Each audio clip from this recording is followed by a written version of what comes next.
غار ثور مکہ مکرمہ کے شمالی پہاڑوں میں سے ایک چوٹی پر موجود اسلامی تاریخ کا ایک نمایاں مقام ہے۔ غار ثور کا نام اس پہاڑ کے نام پر رکھا گیا جس پر یہ غار واقع ہے۔ اسے جبل ثور کہا جاتا ہے۔ اس کا نام ایک شخص کے نام پر رکھا گیا جس کا نام ثور بن عبد منات تھا۔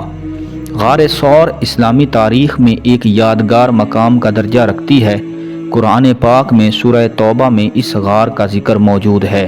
تاریخی اقوال اس بات کی طرف اشارہ کرتے ہیں کہ غار ثور اسلام کا وہ پہلا قلعہ ہے جس میں رسول اللہ صلی اللہ علیہ وآلہ وسلم دعوت حق پیش کرنے کے بعد مشرکین مکہ کے ظلم سے تنگ آ کر اپنے رفیق صدیق اکبر کے ساتھ اس غار میں پناہ گزیر ہوئے۔ اعلان نبوت کے 13ویں سال رسول اکرم صلی اللہ علیہ وآلہ وسلم نے صحابہ کرام علیہم رضوان کو ہجرت مدینہ کی اجازت عطا فرمائی۔ صحابہ کرام ایک ایک دو دو کر کے یا اپنے اپنے حساب سے مکہ مکرمہ کو چھوڑ کر مدینہ منورہ کی طرف جانے لگے۔ اسی سلسلے میں حضرت ابو بکر صدیق نے بھی ہجرت کا ارادہ فرمایا۔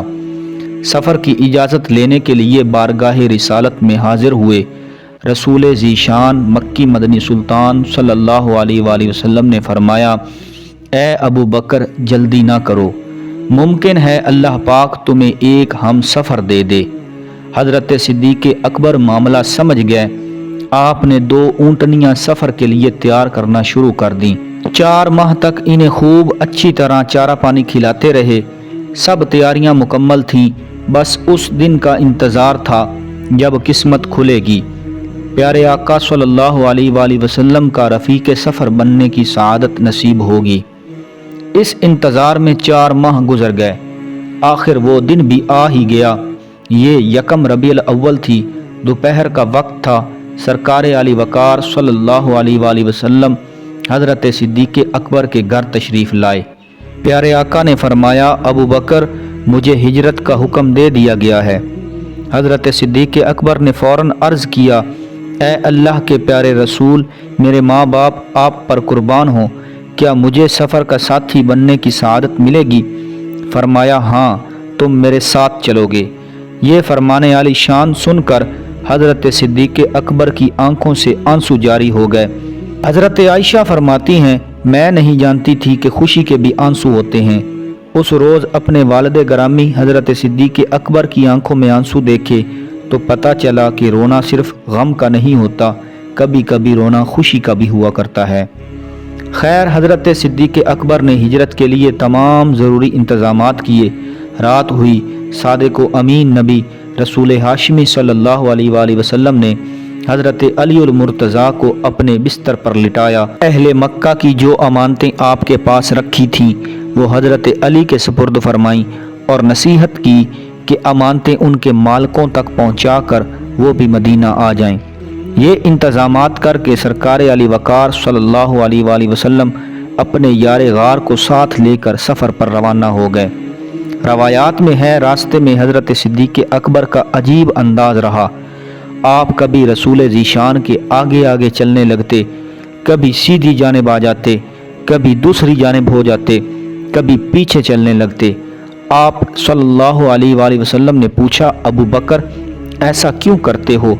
عرض کیا، یا رسول اللہ صلی اللہ علیہ وآلہ وسلم، مجھے جب خوف آتا ہے کہ کوئی دشمن آگے گھات لگائے نہ بیٹھا ہو تو میں آگے چلنے لگتا ہوں، اور جب یہ خیال آتا ہے کوئی پیچھا کرنے والا پیچھے سے حملہ آور نہ ہو تو آپ کے پیچھے چلنے لگتا ہوں۔ عرض کی، یا رسول اللہ صلی اللہ علیہ وآلہ وسلم، اس رب ذوالجلال کی قسم جس نے آپ کو سچا نبی بنا کر بھیجا، میں یہ پسند کرتا ہوں کہ کوئی بھی تکلیف ہو وہ مجھے پہنچے، آپ کو نہ پہنچے۔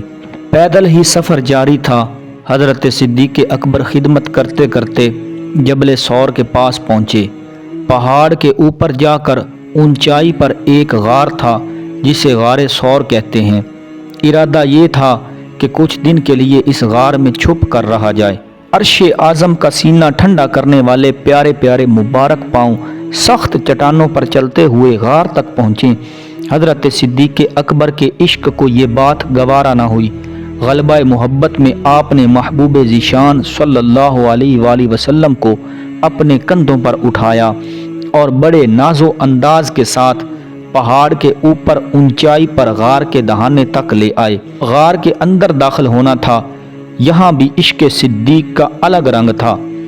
آپ پہلے خود غار کے اندر گئے تاکہ اندر کوئی تکلیف دہ چیز ہو تو آپ کو تکلیف پہنچے، مگر محبوب ذیشان کو آنچ تک نہ آئے۔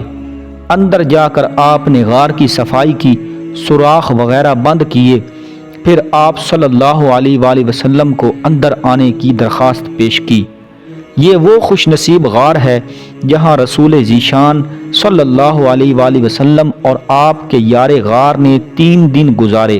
غار ثور شمالی جانب جبل ثور کی چوٹی پر ہے، جسے مکہ مکرمہ کے جنوب میں وادی المفجر کے میدان میں جبل اکحل کے نام سے جانا جاتا ہے۔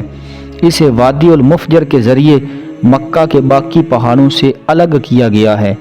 یہ پہاڑ سطح سمندر سے 760 میٹر بلند ہے۔ غار کی طرف جانے والا پہاڑی راستہ ہموار اور بالائی حصہ ناہموار، چڑھنے کے لیے دشوار گزار ہے۔ غار ثور اسلام کے تاریخی مقامات میں سے نہایت مبارک مقام ہے۔ دنیا بھر کے عاشقان رسول دیگر ایام میں بالعموم اور عمرہ اور حج کے موقع پر بالخصوص اس مقدس مقام کی نہ صرف زیارت کرتے ہیں بلکہ یہاں نوافل وغیرہ ادا کر کے خوب برکتیں بھی حاصل کرتے ہیں۔ ایک قول کے مطابق غار ثور والے پہاڑ یعنی جبل ثور پر ہی سب سے پہلا قتل ہوا۔ قابیل نے اپنے بھائی حضرت سیدنا حابیل کو شہید کیا۔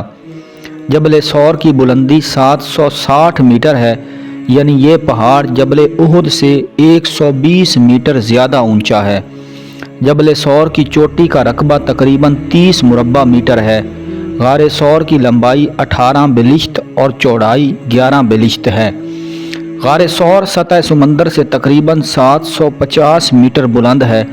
اس کا چھوٹا دہانہ تقریباً نصف میٹر کھلا ہے، جبکہ غار میں کھڑے ہوں تو سر چھت سے لگتا ہے۔